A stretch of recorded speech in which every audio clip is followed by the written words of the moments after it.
En direct de la foire de Montluçon, bien sûr, vous savez que cette année, vous avez eu un privilège, Monsieur Girardin, vous êtes le président national des meilleurs ouvriers de France, et c'est vous qui avez coupé le ruban hier matin. Alors hier, oui, on m'a demandé d'être l'invité d'honneur de cette grande foire que tout le monde attendait, parce qu'on a eu quand même quelques années où malheureusement on n'a pas pu organiser de grands événements. Alors là, je crois que, vu le nombre de personnes qu'il y avait hier, je crois que c'était une réussite, un record absolu tout à pour fait. la première journée d'ouverture, avec une animation extraordinaire, puisqu'il y a bien sûr l'exposition des meilleurs ouvriers de France et des meilleurs apprentis de France qui est dans ce grand salon, dans cette grande foire.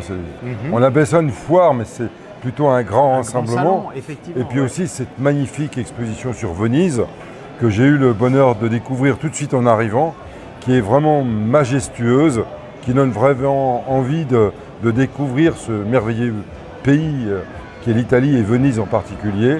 Et puis aussi la qualité des exposants.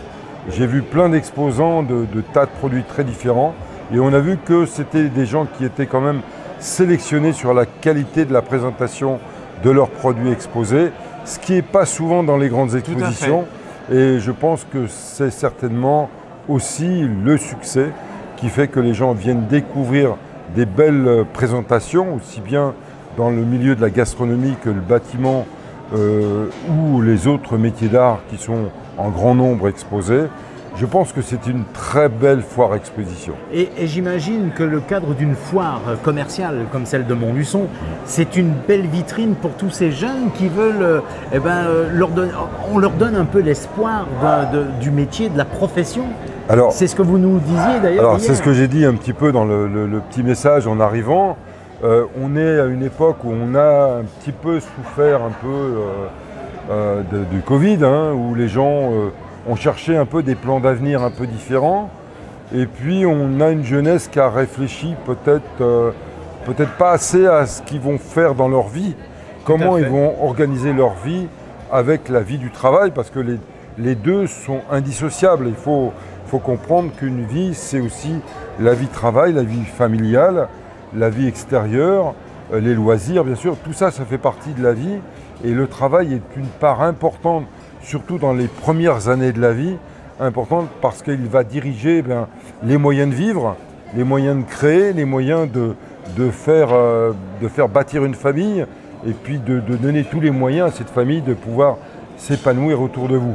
Donc c'est un choix de vie important qu'on a entre peut-être 13 et 18 ans, vous voyez, et souvent les jeunes ne savent pas trop où se diriger. Alors pour leur donner des idées, je pense que c'est de découvrir des choses, de découvrir des métiers. C'est pour ça qu'il y a l'exposition des meilleurs ouvriers de France, pour voir qu'on peut faire des choses peut-être qu'on n'a pas l'habitude de voir, qu'on n'a peut-être jamais imaginé, et puis qu'on peut avoir du talent. Alors, le talent des mains, tout le monde ne l'a pas, mais quand on l'a, je pense que dans une vie, c'est un plus.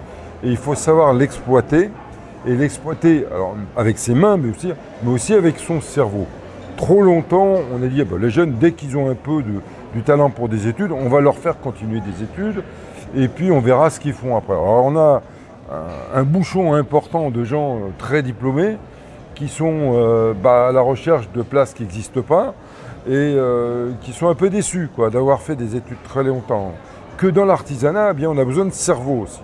Des besoins de cerveau pour des gens qui ont la qualité de talent des mains, mais aussi des cerveaux pour être créateurs, surtout pour être créateurs d'entreprises. Et aujourd'hui, notre pays, il a besoin de ces jeunes qui créent des emplois, qui créent des entreprises, qui créent des objets, qui va découvrir tout un tas de choses qui va être inventé tout au long d'une vie professionnelle.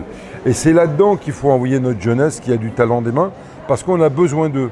On a eu la chance dans notre pays d'avoir un artisanat qui a su se maintenir à un très haut niveau de qualité, grâce au concours MOF bien sûr, mais aussi à tous ces jeunes qui sont venus dans ces métiers. On sent que vous êtes un passionné, et cette passion qui vous anime, on vous écouterait durant des heures. En tout cas, vous êtes meilleur ouvrier de France, bien évidemment, vous êtes le président national. Vous avez eu ce Graal en 1993, oui, ça alors je ne l'ai passé qu'une fois, mais j'avais 40 ans.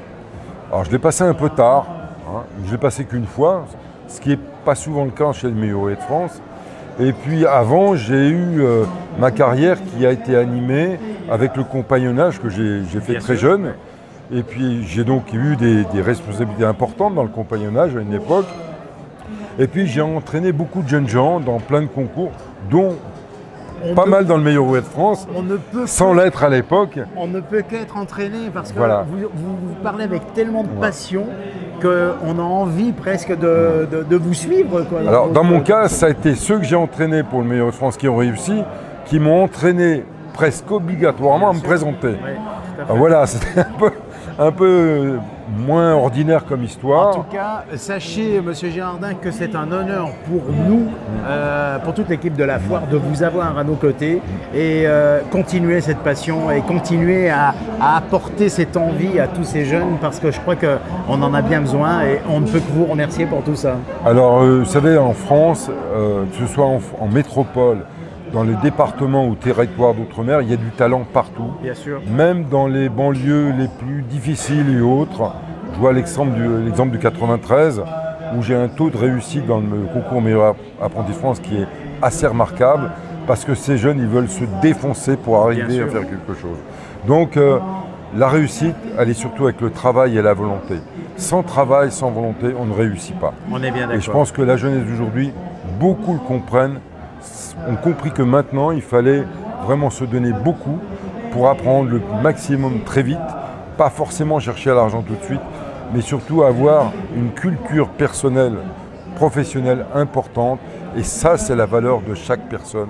Et c'est indispensable. Quel beau mot de la fin. Voilà. Merci à vous de m'avoir invité. C'est nous qui vous remercions de cette passion. À bientôt. Au revoir. Merci. Et hop, là c'est...